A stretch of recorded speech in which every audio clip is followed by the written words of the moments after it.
suit, as he's calling it.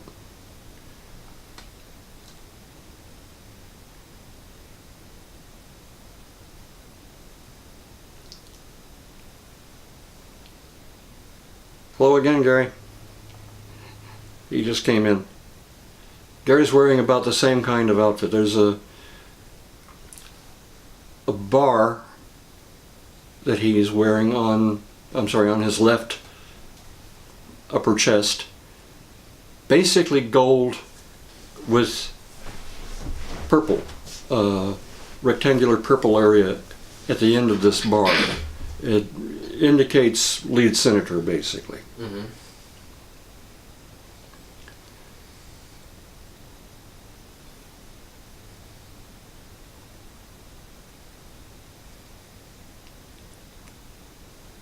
Yeah, yeah. I don't know where it is.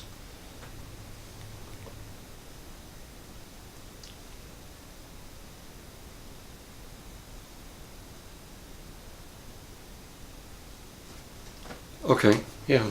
Was that outside the CNC? There is something I call people movers. They're about the size of a golf cart. And they're on tracks that control their movement. I'm moving out to the hallway. Gary's going to meet me. I will be able to keep up with him pretty much, I think. He's going to take me to an area that evidently is a power conduit system within their ship. I'm actually surprised that they're willing to show this. The hallway is curved around CNC, which is circular. Tan walls, charcoal gray ceiling, charcoal gray flooring.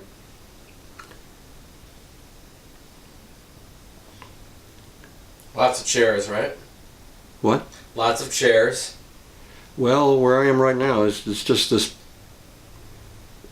I'm in this people mover that Gary's just getting. You were just into. talking about the command center. Yeah, CNC. I'm outside of it now. In the CNC, there's lots of chairs around the outside, right? No, there are people standing, but I didn't see chairs except for Craig. Oh, okay. Guess they got rid of most of those. They may have. So as you're traveling to the next place, why don't we tell people how they have extremely long lives, even in compared to a lot of other, alien races. Their lives, because of their ability to have incredibly healthy diets and manipulate DNA and work with things that accent and augment DNA, even though they are mainly three-dimensional existence like we are. They have lives that in our timeline even exceed 70,000 years. So that's pretty awesome. You think about the ones that are still alive, what they've seen, the changes they've seen, that've gone through in our world, the stories they could tell. Yeah, they live for tens of thousands of years. Gary says that our own scientists actually are now developing the potential to reconnect certain genes that will allow humans to live at least 1,000 years or more. Mm-hmm. I'm in a cylindrical elevator with him. It's basically cream colored. It looks like there's one curved wall panel that's got soft I'm trying to think how to describe this. I'm going to say crystalline. That's not really the word I want to use, but I can't. It's like the gravel glass effect that you see on an office door, old style office door. Crackled glass like? Yeah. And it's like just It's lit up enough that you can see easily. It's not bright. Mm-hmm. If they are going long distances, they do have these people movers that are like big golf carts that can run around these huge hallways in these ships of theirs. But they also have the ability, of course, to, taken from a Star Trek vernacular, to teleport from one part of the ship to the other if need to be. Right. Somewhere quickly. Gary, let me ask, have you ever had, God forbid, any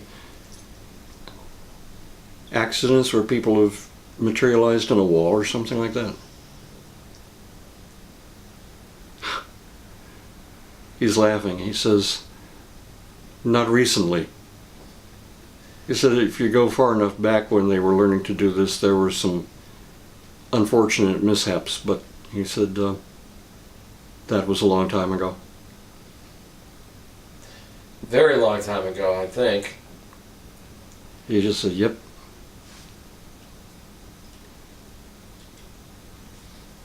Don't get too close to one. All right. We're moving out of this elevator into this rounded area. It looks rounded to me. I think it is. There's a wall of indicators. It's like screens. A wall of screens, like flat screens on it. It's composed of them. He's telling me not to get too close to this because it might influence certain intermixes of energy, or it might influence me.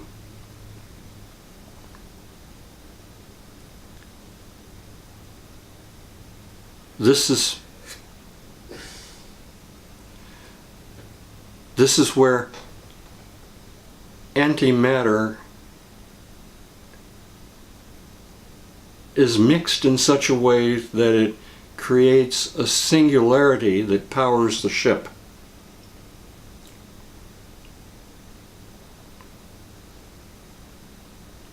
Well, then is this like a reactor, a core or something?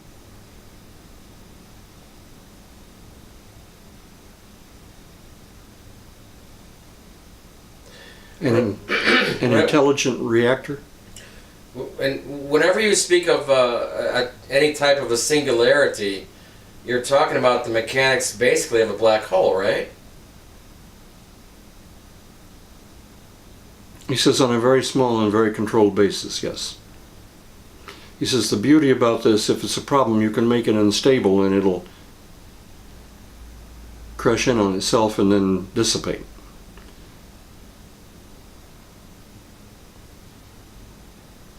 Without destruction of the ship or anything.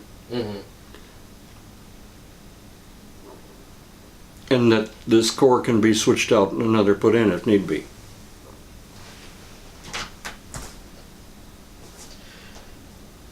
And without getting into too much technicalities, the technology and energy that belies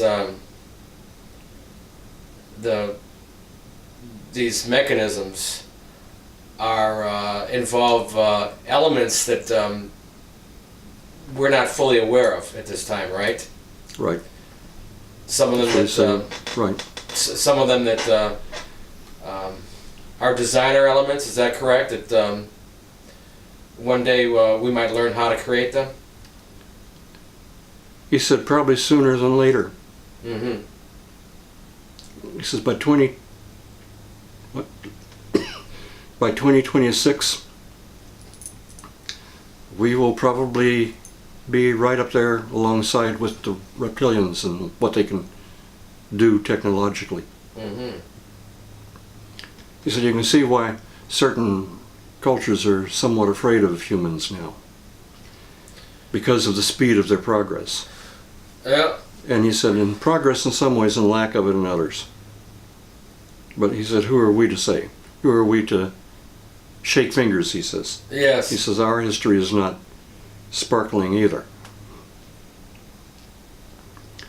Okay, we're moving further away from this curved wall that I just described a little bit ago to a kind of a bowed rectangular long hall. It bows on the sides, bows out. It's evidently a control system for atmospherics.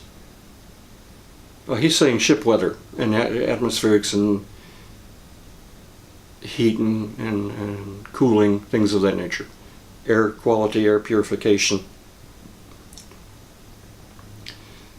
And he said quite a bit more. He said if need be, from this area they could send a command for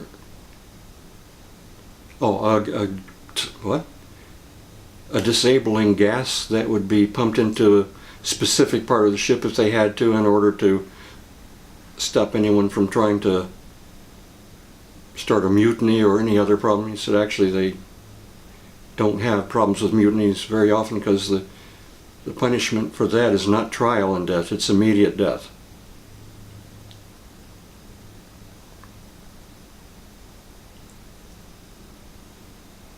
And disgrace for the family represented by those who would do this. Oh, I see. So this is like one of the units that when I'm on board in your suite, you usually have it toned down where it's not too hot or too warm. Not as comfortable as you would probably want it, right? Plus so.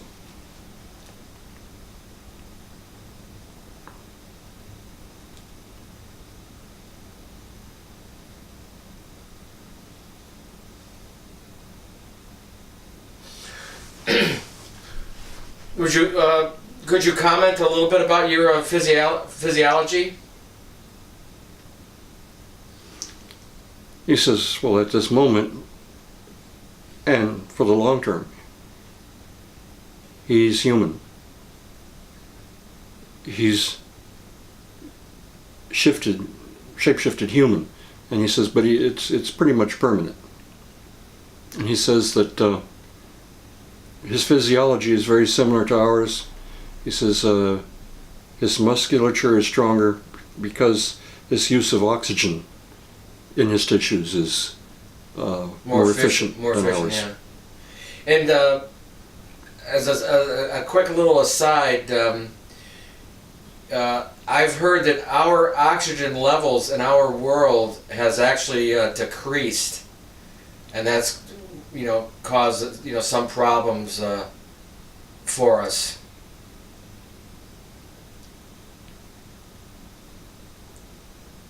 Is that true? Wait a minute.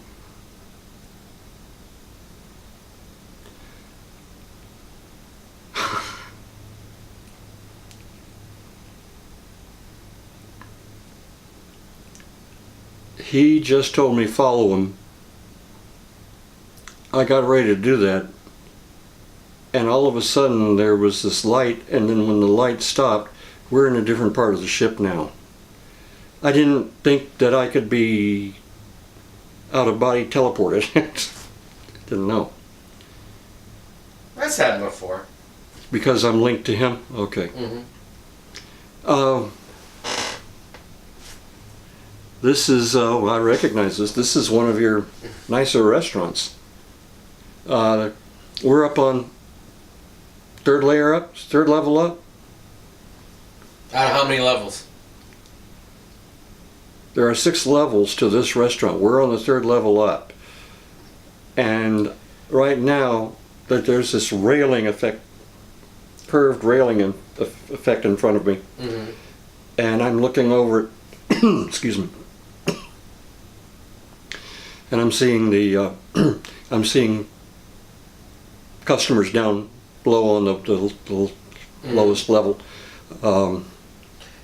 Now, I know that you have many different restaurants with many different themes. How many restaurants do you have on the craft?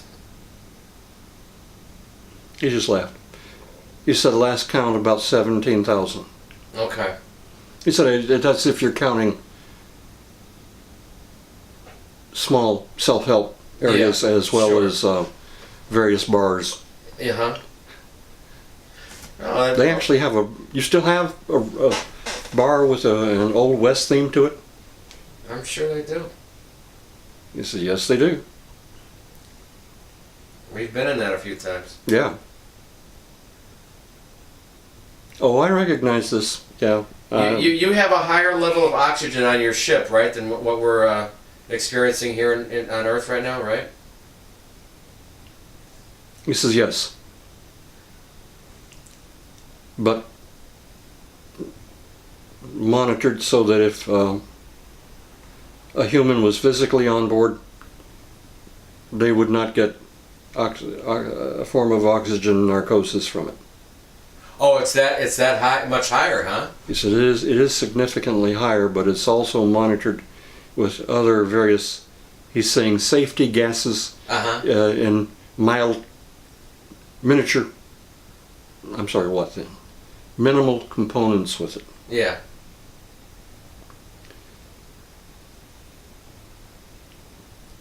And I think last time I asked this a couple of years ago, you were saying that in the reptilian, oh gosh, what's the word that they call themselves now? The Alliance? The Alliance. That roughly a third of reptilians now prefer to be fully shapeshifted as human. He said, yes, it's interesting because there for a while, the majority of reptilians pretty much look down their noses at humans. Uh-huh. He said some still do, but it's a fad that's catching on. Uh-huh. And the reptilians that are not, that retain their original form, they can be different colors, right? Ranging basically from a very supple scale effect that ranges from light browns to darker browns into greens, right, Gary? He said, and even to some degree, Yellows? grayish greens. Okay. He says, there are yellow, but yellow is more of streaks within the skin, not so much, it's not all over. Uh-huh. He said, some of them you would think you were with intelligent raptors. And the average height is like what, 7.5 or 8.5 feet? He says, yes, but there actually are those who are closer to like 25 feet tall, but he says they're not on the ship. Right, right. He says that... and those come right out of our history books and myths and legends, right? and he said, in some of your nightmares. And we you're right. And there's an underground push to try to get knowledge out. There's a lot of videos on YouTube about people finding the skeletons of these giants. So these are these remains mostly reptilian and or Anunnaki? He said there are times when it's hard to tell where one stops and the other begins. Mm-hmm. He says the Anunnaki, if you're dealing with the olden families, they're reptilian. He said, but they too have taken on more of a human form. He said, now if you're dealing with the ones who started interbreeding with humans, Mm-hmm. with some technological help to make gene intermixing possible. Yeah. He said, then you may be dealing with the more human-looking huge skeletons. Mm-hmm. And Wait a minute. Oh, okay. He says he's sorry. He just got an alert. He's got to go to a meeting in his office. Is Craig still here? He's telling me to go back to C&C and talk to Craig. Okay. Thanks, Gary. Thank you, Gary, and good luck with whatever the meeting is.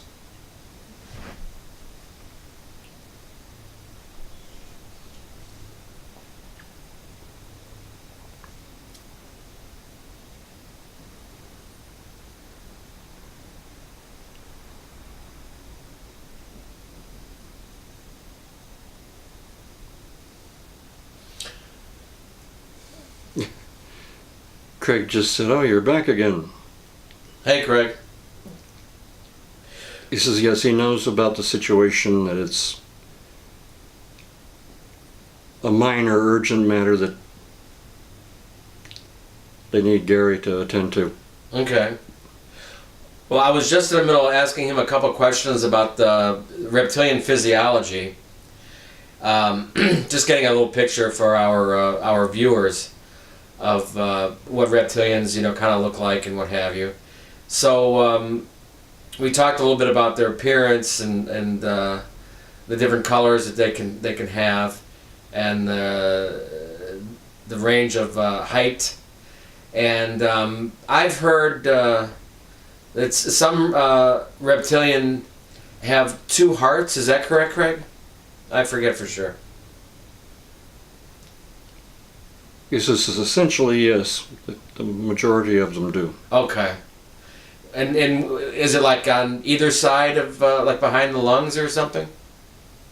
Or are they right next to each other? Or?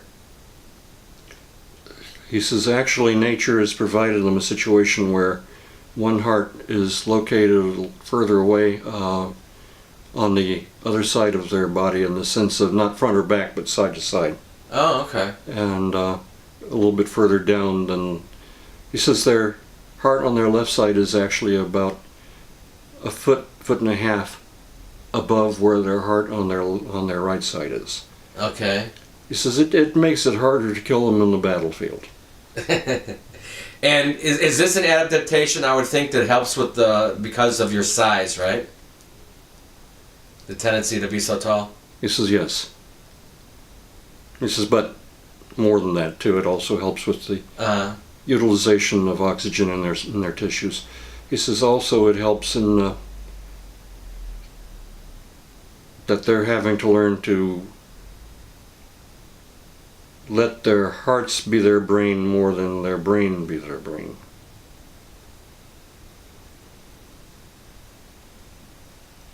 And Wait a minute.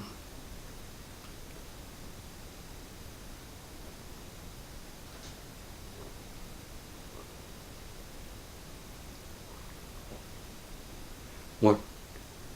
One floor down and to the left? From directly where we are now? Okay, I'll meet you down there then.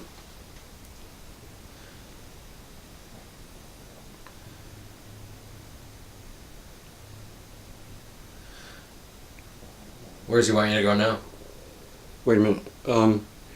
Yeah, he wants to show me a type of gun that they have.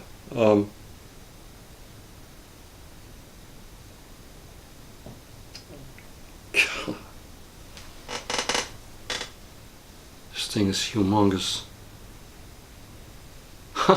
There's a... I'm trying to think how to describe. There's a gun I'm looking at, and I'm using the word gun very... Loosely. Yeah, very loosely. The control center of this gun is the size of a small room. Okay. So it's fixed? Hmm? It's fixed. It's fixed, but it... Just a minute. Hi, Craig. He just teleported in.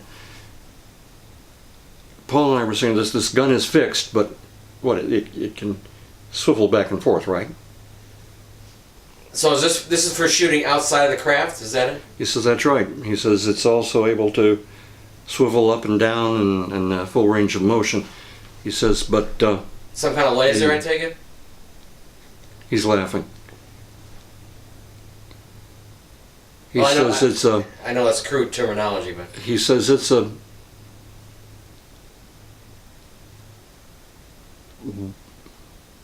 wave disruptor device.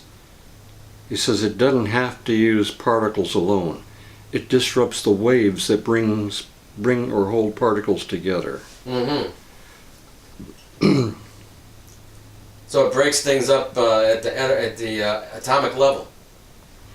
He says at the subatomic level. And you could, I imagine, you could focus it into a small area or for a large area, like, right? This is correct. He says if what focus small enough, it can distort time for about a city block around. Create another kind of singularity effect. He says something like that. Uh-huh. Without the black hole. Is this one of those devices that could take out a small planet?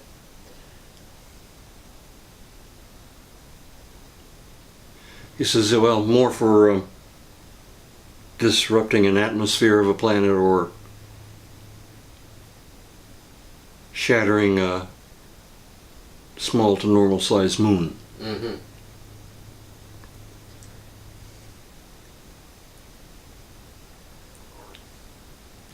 Interesting. Okay.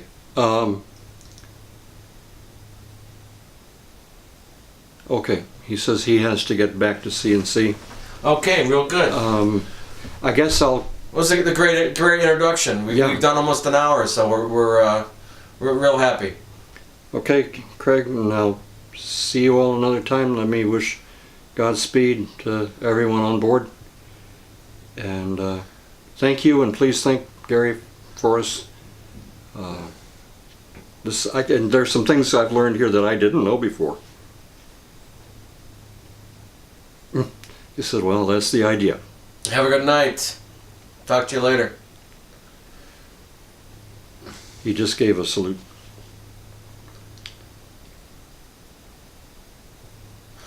Okay. Well, we literally have just a couple minutes left. Yeah, I'm back out over there. To keep this under an hour, so it's just going to be a two-parter. Yeah.